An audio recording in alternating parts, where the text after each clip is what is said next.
మన ప్రభువైన యేసుక్రీస్తు పరిశుద్ధ నామములో ఈ పాడ్కాస్ట్ ద్వారా వాక్యం వింటున్న ప్రతి వారికి నా హృదయపూర్వకమైనటువంటి వందనాలు.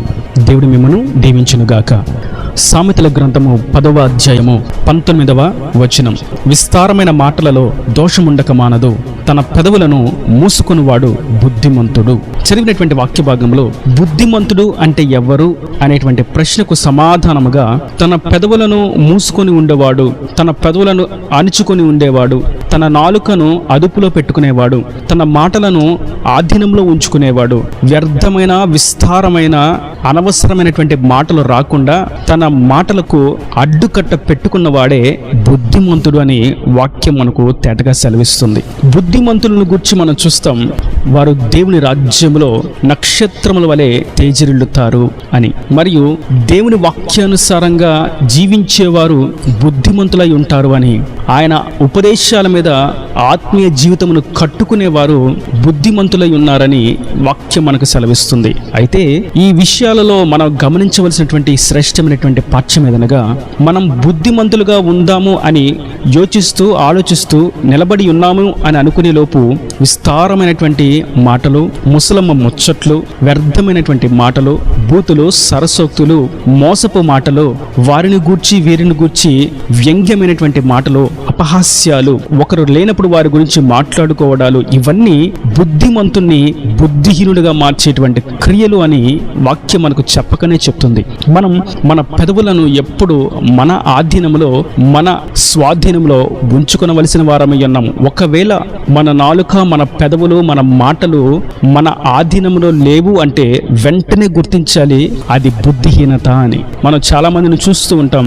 క్రీస్తును అంగీకరించిన వారే, భక్తులుగా కనబడేవారే, పరిశుద్ధులుగా కనపరుచుకునేవారే, వారి యొక్క మాటలు వారి ఆధీనంలో ఉండవు.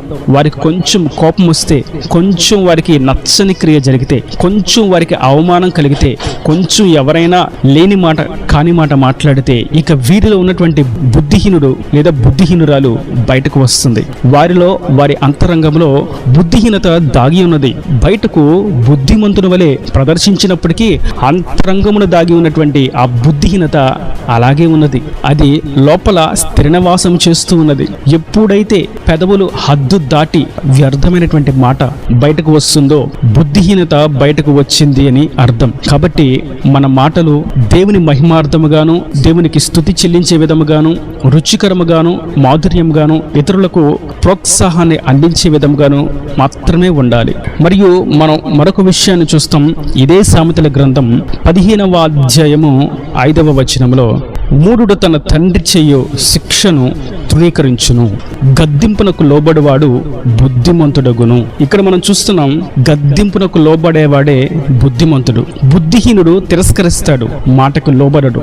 వాని హృదయ ఆలోచన చొప్పున దుర్మార్గమైనటువంటి క్రియలు చేయడానికి అడుగు వేస్తూ ఉంటాడు. కానీ బుద్ధిమంతుడైతే గద్దింపును విని జ్ఞాన వృద్ధిని పొందుకుంటాడు, వివేకమును పొందుకుంటాడు. ఈ వాక్యం వింటున్నటువంటి నా ప్రియ సహోదరులారా, దేవుడు గద్దించినప్పుడు లోబడేవాడు ధన్యుడు. అంతమటుకు కాదు కానీ బుద్ధిమంతుడు. అంతమటుకు కాదు కానీ అది ఆశీర్వాదము అని వాక్యం సెలవిస్తున్నది.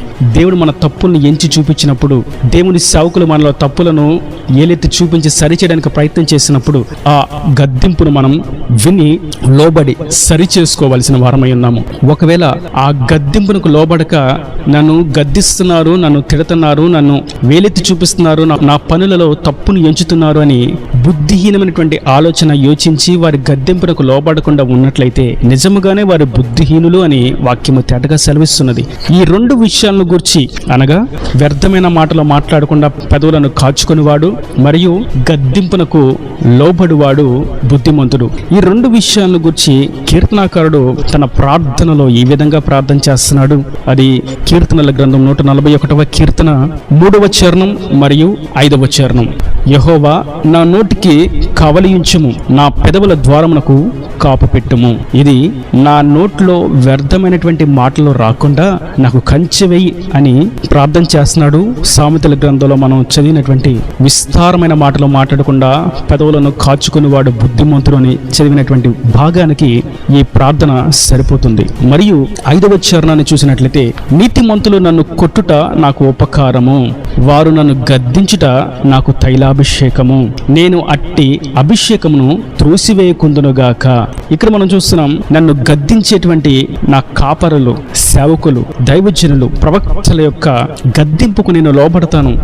వారు నన్ను కొట్టినా, వారు నన్ను గద్దించినా అది నాకు ఆశీర్వాదము, దీవెన. నేను అట్టి ఆశీర్వాదాన్ని, దీవెనను ఏమాత్రము త్రోసివేయను. నేడు మనం చూస్తూ ఉంటే కొట్టవలసిన అక్కర్లేదు, కానీ నీవు ఈ విధంగా చేసింది తప్పు, దానిని సరిచేసుకో, నీ సహోదరులతో సమాధానపడు, వ్యర్థంగా నువ్వు మాట్లాడకూడదు, నీ పెదవులను, నీ నాలుకను నీ ఆధీనంలో ఉంచుకో, పరిశుద్ధాత్మతో నింపబడు, ఆయన నీ యొక్క మాటను, నీ యొక్క నాలుకను పట్టుకుంటాడు, పెదవులను కాలుస్తాడు అని చెప్తే ఈ మాటే వారికి నొచ్చుకుంటుంది, ఈ మాటే వారిని కొట్టినట్టుగా ఉంటుంది.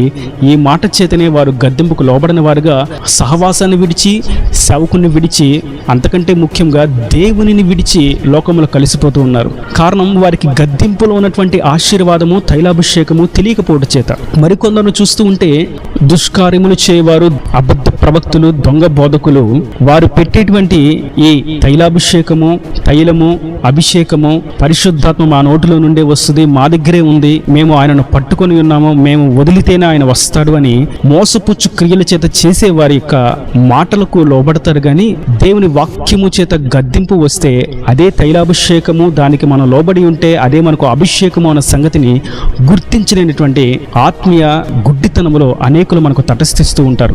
వాక్యం మనకు సెలవిస్తుంది, నిన్ను మభ్య పెట్టేవారు, నిన్ను సింహాసనం మీద కూర్చుండబెట్టేవారు, నిన్ను పొగిడేవారు, నీకు సంతోషాన్ని కలిగించేవారి కంటే నీలో ఉన్న తప్పులను ఎత్తి చూపి దానిని సరిచేసి దేవుని తిన్నని త్రోవలు నడిపించేటువంటి మంద కాపర్లు కలిగి ఉన్నట నీకు మేలు.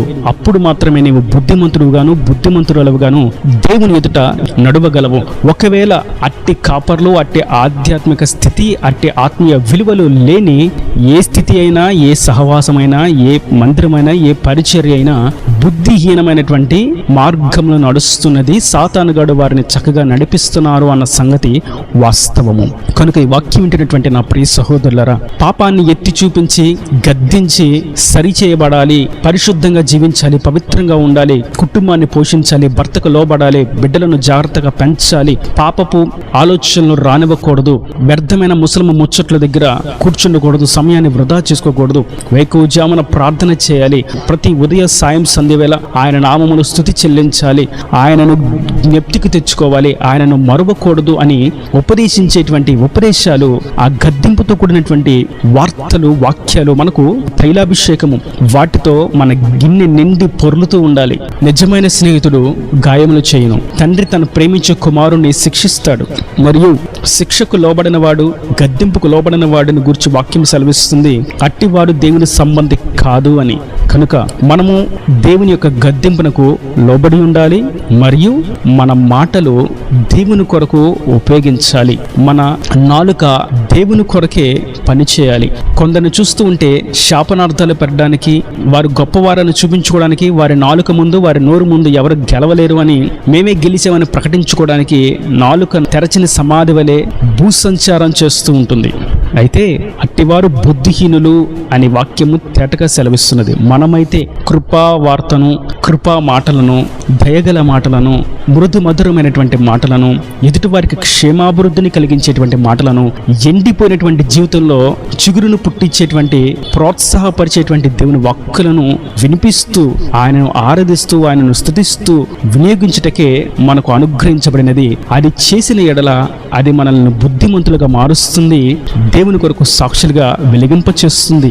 మరియు ఆయన వాక్కు గద్దింపుతో కూడినదై ఉన్నది. మనం చరిత్ర గ్రంథాలను, ఆయన ధర్మశాస్త్రమును గమనించినట్లయితే ఆయనకు నచ్చని విషయాలను గురించి ఎక్కువగా వివరించారు. కారణం, నచ్చని విషయాలు చేస్తే దేవునికి దూరం అయిపోతామని ఆయనకు నచ్చని విషయాలను ఆయన మనస్సునంతా తేటగా మనకు తెలియచేశారు. దానిని మనం గ్రహించిన ఎడల దేవుని దృష్టిలో బుద్ధిమంతులుగాను, ఆయన కౌగిటికి చేరిన వారంగాను, ఆయన హస్తపు కొడలో భద్రపరచబడిన వారంగాను ఉంటాము. దేవుని రాజ్యానికి వారసులుగా మార్చబడతాము. అట్టి విధంగా బుద్ధిమంతులుగా ఉండి దేవుని ఆశీర్వాదాలను, దీవెనలను పొందుకుందుముగాక. ఈయన దేవుని మాటల ప్రతి వాని హృదయంలో నీరు కట్టి ఫలింపు చేయనుగాక. ఆమెన్. God bless you. తలలు వంచి కన్నులు మూసినట్లయితే మీ కొరకు చిన్న ప్రార్థన. ప్రేమ స్వరూపి, కరుణ కటాక్షం గల తండ్రి, నా ప్రభువా, వాక్యమైన ప్రతి వారిని మీరు కృపతో జ్ఞాపకం చేసుకుని నిండాలుగా దీవించండి. బుద్ధిమంతులు అనేవారు వారి పెదవులు ఎప్పుడు ఆధీనంలో ఉంటాయని, వ్యర్థమైనటువంటి మాటలు రాకుండా వారు అదుపులో ఉంచుకుంటారని మీరు సెలవిచ్చారు. మరియు బుద్ధిమంతులు నీ యొక్క గద్దింపునకు, వాక్యం యొక్క గద్దింపునకు, ప్రవక్త యొక్క గద్దింపునకు లోబడతారని మీరు సెలవిచ్చారు. అట్టి విధంగా లోబడేటువంటి దీనత్వం కలిగినటువంటి భక్తి జీవితాన్ని కలిగి ఉండేటట్లుగా మీరు సహాయం అనుగ్రహించి బుద్ధిమంతులుగా తేజస్సుతో ప్రకాశించినట్లుగా నీ దృష్టిలో ఆశీర్వదింపబడినటువంటి జనముగా ఉండినట్లుగా మీరు సహాయం అనుగ్రహించి ఇంక వారి ప్రతి అవసరతను అక్కర్ను నీ మహిమలో తీర్చి వారి ప్రార్థన అంగీకరించి నీ రాకడ రాజ్యాన్ని సిద్ధపరచమని యేసు పరిశుద్ధ నామమున ప్రార్థించి వేడుకుంటున్నాను తండ్రి. ఆమేన్, ఆమేన్.